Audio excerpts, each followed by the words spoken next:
Tiga anggota DPRD Palembang inisial YC, MH, Samo RI diperiksa sebagai saksi oleh penyidik Pirsus Kejari Palembang terkait dugaan tindak pidana korupsi proyek pemeliharaan lampu jalan tahun 2025.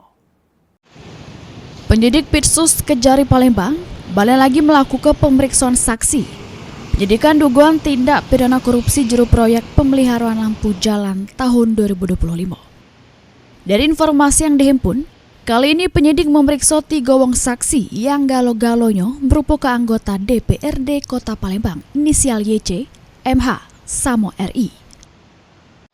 Total sampai Mei ini penyidik sudah memeriksa 78 saksi mulai dari ASN Pemkot Palembang, pihak swasta, sama anggota DPRD Palembang.